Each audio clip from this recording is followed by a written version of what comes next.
And what we know is that those wins, gaining those precious team members, giving them access to our clubs, that when they're in those environments, and when they're having what we refer to as this optimal club experience, an experience that's safe, an experience where they're receiving recognition, an experience where they're being loved and cared for and supported by adults, in a space and environment where they feel a sense of belonging and connectedness, we know that there are positive and game-changing life outcomes that happen.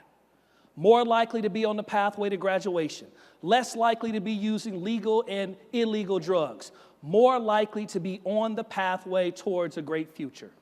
And we don't say that just as a matter of slogan. We say it as a matter of collecting more than 150,000 surveys in the National Youth Outcomes Initiative that provides us with one of the most powerful data sets in the world to understand the impact and the power of our youth development agenda.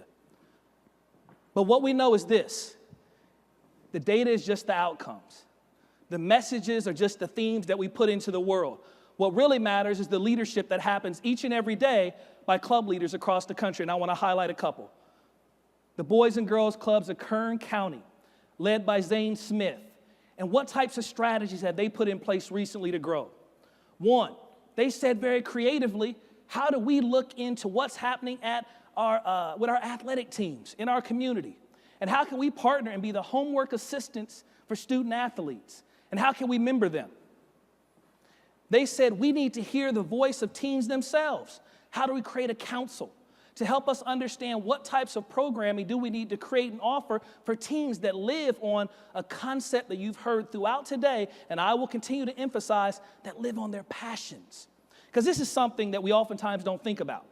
When you have digital technologies in your hand, and most of our young people have digital technologies in their hand all the time, I would hazard to say too much.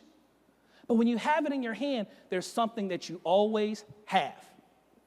You have voice and you have choice. You have voice and you have choice. And so they're seeking out spaces where they can have voice and they can have choice. Now, that doesn't mean we abdicate our responsibility to shape what that looks like, but as youth development professionals who are guided by our young persons, it does mean that we have to be understanding of that. So hearing those teen councils becomes critical. They strengthen their investments in school sites, because what we know is this: all of us in this room do not have the resources to open up a multi-million-dollar teen center. But yet all of us in this room understand that if we're going to continue to deepen and strengthen our impact, it's not going to come on the back purely of new teen centers. And another piece, and this was a finding that we actually validated further in some of the research that we did when we surveyed 1,500 Keystoners. And we found that north of 85% of them wanted a job. And if the club could help them to get a job, they not only thought that that was good for them, but they thought that would help more of their friends actually find their way to the club. Because to go back to what Dr. Ginwright was talking about, it's about pathways that they're looking for, pathways to opportunity.